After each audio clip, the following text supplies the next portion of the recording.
Hey guys, this is Captain Frugal reporting for duty for another episode where we look at comic book ads. I really enjoy this series as well as I enjoy Cover Battle. Yeah, they don't get the most views or anything, but you know what? They're just fun. They're good community builders where we can talk and pick which comic books we like and the ads and what those impacts of the ads had on us. Matter of fact, if you do enjoy these videos, if you want to really help spread the word on these, comment and like on those two. That'll really help it with the metrics to help maybe get it moving a little bit.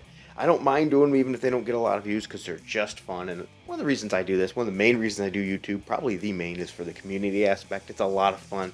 Anyway, so I chose issue 278. This was recently featured in Cover Battle. Didn't win the battle, but nonetheless, I want to go over the ads anyway. Before I do jump into there, I do want to say thank you to these people. You can see here right now, without these people, this channel would not be possible. I consider them a very, very important part of this channel. They're producers, if you will, because they're constantly helping support the channel through Patreon and or Subscribestar. By the way, if you want to help, you can do that as well too. I've recently launched a music part component to the channel too, where I'm also uploading for Patreon subscribers and Subscribestar subscribers background music tracks. So if you make videos, and you could use any of these you want without having to worry about YouTube copy strikes. So copyright strikes, no issues there. I made those. They're completely free use for you in the way that you like. All right, with that said, let's jump in here. Enough blah, blah, blah. Right, we'll get into why you're here in the first place, and that's the advertisement. So here we go. Great Mike Zeck art, by the way. We have the first one, which is Scotty, a Cracker Jack story. Oh, look at that. It's wanting to close on me. Yeah, Cracker Jacks. I am not a big candy eater. I can't say I've ate a lot of candy. But, Cracker Jack I always thought was good. But with that said, over the years, they used to have a cool little prize or a little gift in each box. And it really went down over the last couple decades of what was in those. But, they had the same thing with cereal and everything. So let's look at this ad a little bit more. A Cracker Jack story. Yeah, I always thought it's cool when a comic book would have comic book-like advertisements, like with the pies and things like that. It says, okay, Scotty, the score is tied. Bases loaded. And in 2 outs, get in there and show them what you're made of. I'll do my best, coach. Strike one. Nope. What if I strike out? Strike two. You can do it, Scotty. You're a Cracker Jack. Boy, you're a cracker. Boy, that would have a different connotation nowadays, wouldn't it? You're a cracker. Anyway, when you're really good, they call you Cracker Jack, right? So anyway, zoom, throws it, crack, home run. You did it, Scotty. We won the playoffs. What a Cracker Jack. What a cracker. Let's celebrate the cracker there. Boy, you could have a lot of fun with that one laughing at it today. Crunchy, caramel-coated popcorn and peanuts, and a secret toy surprise, which isn't very good anymore. So here, yeah, we jumped into none other than 1983 advertisements. That was a fun one. I enjoyed that Cracker Jack ad. Did you like Cracker Jacks? Once again, this is one of the things I like to share. Did you like Cracker Jack? Let me know. All right, here's another interesting ad that we have here. Make your first adventure an Endless Quest book. It says, Endless Quest books are a great way to learn about the exciting world of Dungeons and Dragons games. As you read, you must make split-second decisions that will not only affect your next move, but every situation on the pages that follow. The plot is very detailed, the situation's breathtaking, the adventure is limitless. And this was back when they were TSR.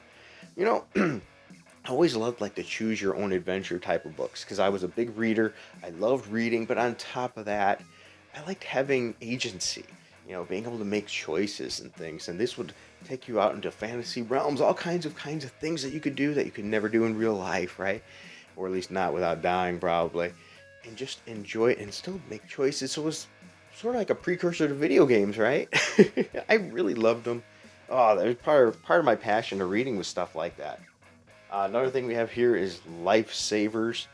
Circle of Flavors. Find your way through the Circle of Flavors. Boy, I wonder how many kids ruin the value of their comic books drawing through there. I never did that. Once again, I'm not a big candy kind of person, so I was never a Lifesavers.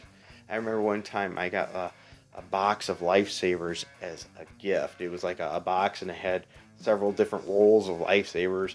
Once again, it was like one of those Christmas exchange things at school or something. I don't remember exactly where it was, but what grade. I thought, yay, something. I just ended up giving them all away to people. So, which well, maybe it was for the best, because then I got to share and give with others, right? To give to others, because that's always a benefit. Look at this, some great art in this comic book. Oh, oh, awesome stuff. Good job, Mike Zeck. Fun stories, good art. But that's not what we're focusing on. We're focusing on advertisements. Yes. Because that's what we go to, right? You're getting separated by YouTube advertisements to read and look at more advertisements. Who would have thought we're clicking on a video to look at advertisements? But hey, that's what it is. Look at this. One of these pages where you pay so much and have a block ad. These were always fascinating, and usually how crappy they were. We have Marvel Super Mart. Interesting. Good comics. Now this is neat. Learn to play rock guitar. Beginner's book. Teaching the basics of rock guitar. Licks, tricks, runs, chords, diagrams. Send $4.50 and plus $1 for postage. Oh, there we go. You can learn rock guitar. If you want to be a rock and roller, you can go ahead and do that. Which I don't think it's out there and works anymore. I'm pretty sure, called a hunch, that that's outdated. I had to learn guitar on my own, but then eventually the internet came. When the internet came, all kinds of stuff came out there, but still back in my day, we didn't have all that. You had to get books and stuff. Wanted video game players for arcade action. A new game and puzzle magazine for you. So this is, look at it, they make you think they want you to play video games and all of a sudden, but then they realize it's just a magazine. You could have Monster Blood, Marvel and DC Comics best prices. Oh, here we go. An Atlas body in 7 days. So yeah, if you want to be freaking buff in 7 days, all you had to do is start reading comic books, find the ad, get what it says, and you're going to be ripped. I wonder how many people fell for that, and I wonder how many actually got ripped. Probably none. I never tried it. With Marvel Comics. Oh well. Lots of comic catalogs, selling of comic books, magic tricks. We've had a lot of those and these kind of things. Lots of magic trick ones. More comic book sales, more comics. Here we go. Now, he says how to write, sell, and publish your own songs. Yeah, so you could do all that, which I've done, so that's not a problem there. Stamp collecting, because, that's the coolest thing ever. No offense to stamp collectors, by the way. More power to you. I never got into that. British Empire, 104 different, include mint, pictorial. I can't read it very well from my distance. I don't even know what all that is, so probably toys or something. 50 years old, 15 different U.S. stamps, more stamps. Oh, man. These videos are a little hard to do, not get my head in front of the camera and reading some of this stuff. I'm going to have to put my reading glasses on. Well, anyway, here we go. Another classic. Spider-Man and the Mystery of the Museum Snakes. Oh, we've got to look this over. We've got to check this one out. All right, it says, I hope you know what you're doing, Spidey. Leaving them strange magic snake puzzles besides the King Tut Diamond exhibit. Trust me, I'm the best. Trust me, it's the best trap I can think of to catch the candy crook Magnamind. Magnamind, what a name, Magnamind. Couldn't barely say it. Later, gee, boss, the fuzz will never figure out how we got the diamond without tripping the alarm. I'm the greatest criminal brain. I can't resist a real challenge. The tougher, the better. Wait, what's this? A puzzle? Let's see how fast I can put it back into ball shape. It should be simple for me to solve. Yeah, remember, you're in the middle of a caper, but you're going to stop and drop everything to solve a puzzle. Hours later. Yeah, not minutes. Hours. So they broke into this place, the Steel Jewels, and they've been in there for hours. I love the security system of this place. It must be really lax. So anyway, hours later, this is a habit forming. Each shape I make is more intriguing than the last. Hurry, boss. It's getting late. Look, the idiot even mentions it's been hours. Go figure.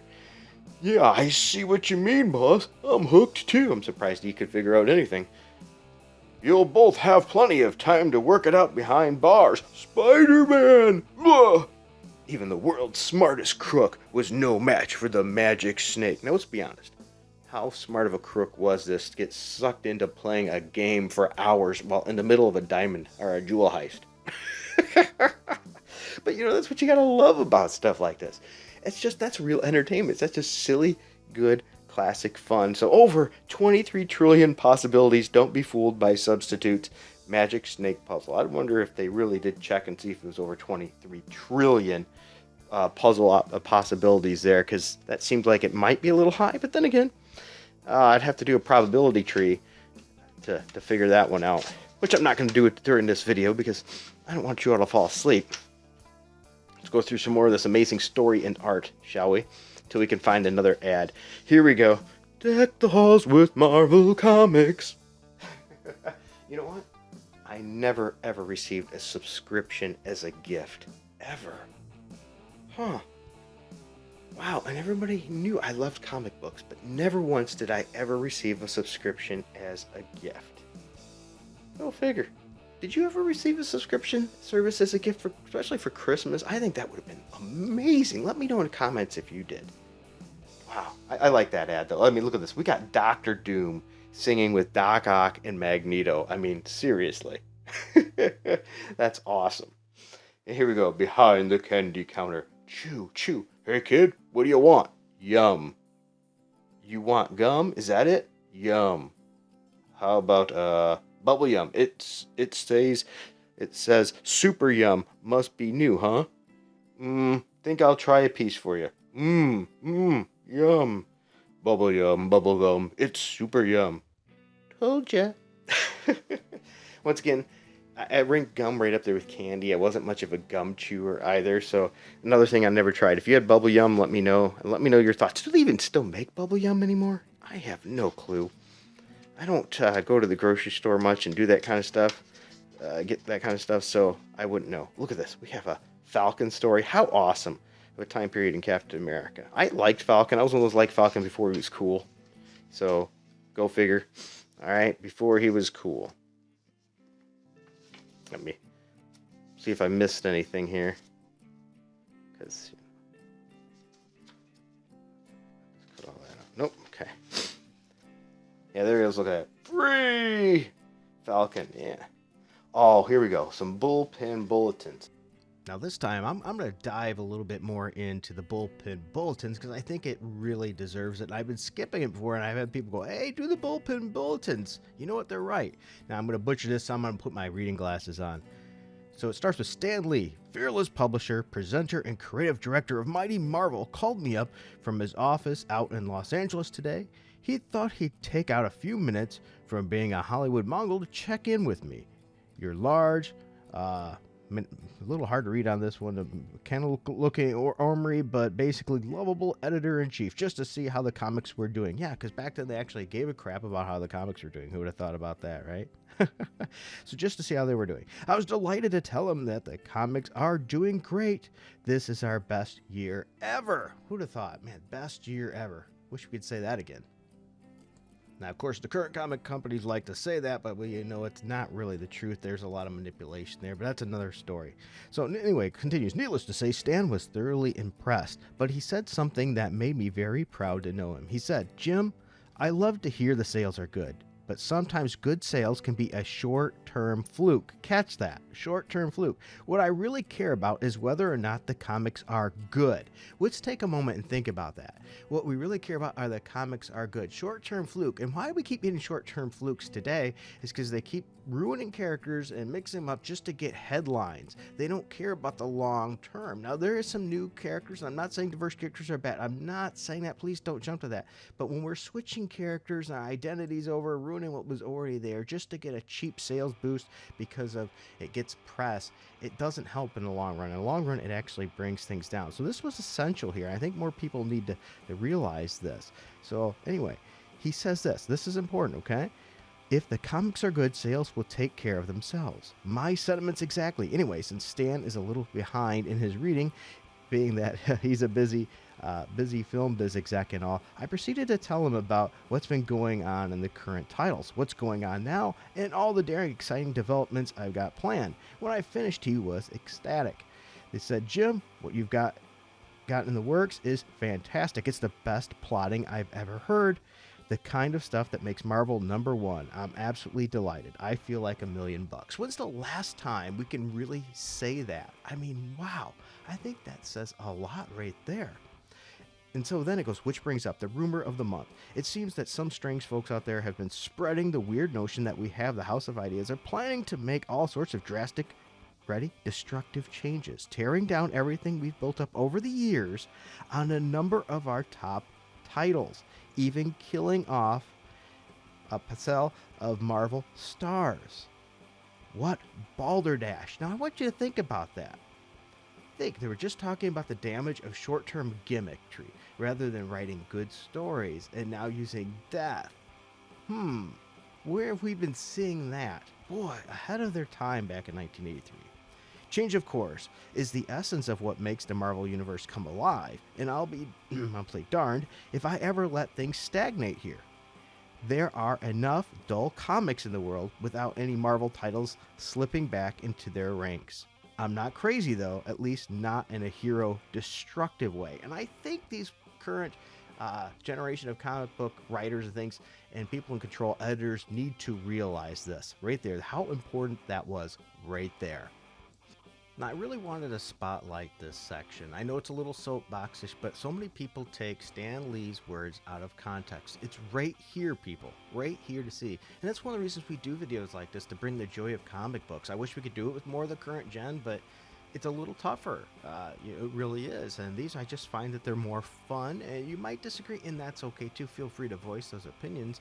I am being a little soapboxish here, but I do get tired of people twisting the man's words, especially since he's passed, because he's not here to actually state the differences. We've seen him on video and everything else, saying a lot of things that are different than what we've heard. And this is a clear case, and I thought this was a great bullpen bulletin to bring out. All right, enough of my soapbox. Let's get back to the fun ads, shall we? The Dark Crystal, the adventure to the edge of your imagination beyond. I always thought that was a cool movie. It failed. It was a flop. They tried the TV series on Netflix, wasn't it? And it failed too, I believe. It just, they couldn't get it to catch on. And and I think it was real. You have to think about this. For somebody that made like Muppets and stuff like that, for Jim Henson to turn around and do something so dark, that was a real risk and a real change. It just didn't pay off. I enjoyed it. I thought it was all right. And here we go. The letters page. I gotta love the letters page. I know it's not exactly ads, but this was a time period back when it seemed like the comic companies were more into actually communicating with their audience and building rapport rather than trying to tell you how to think and tell you what you need to know and what's good for you. This was better. I mean, yeah, there was, and there's been a whole argument for a long time. It's been heating up again about politics and comics, and some people, there's always been political. Yeah, but people miss the difference. Being political and in-your-face political are two completely different things. Same with the X-Men woke situation. Oh, it's always been woke. No, actually, it wasn't. It was political, but it wasn't woke necessarily. And a lot of people twist the themes and things of those shows and those comic books. Even Stan Lee himself was stated in video that yeah, he had social things in them, but they were never in the way of the plot and the story. They were never quite the forefront like they do today, and that's part of the problem. Instead of trying to craft a good story and maybe have some of the influences, some positive messages in it, they're all focusing on their own personal viewpoints, and they make that a heavy-handed part of the comic book and really miss the point. We want to pick up a comic book, enjoy, and read, and sometimes to have a good message is absolutely fine. Or even better, yeah, one that makes you think, right? Maybe it challenges what your current thoughts are on something by giving you different perspectives. That's signs of a good writer, not just telling you how to think and poking fun at one particular side all the time, telling you if you believe this way, you're an idiot, and insulting the very readers that are buying your product. There's a problem with that, and I cannot believe they're so ignorant that they can't catch that. But, let's get back into the fun. Once again, it doesn't matter what politics you are, we need to consider everybody your people.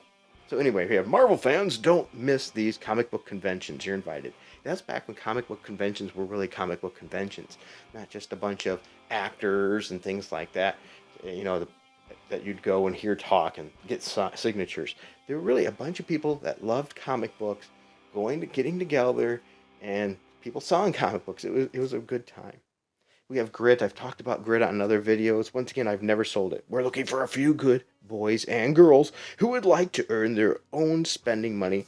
I never sold the Grit, never did, but I did deliver newspapers. One point I was delivering around 500 newspapers a day.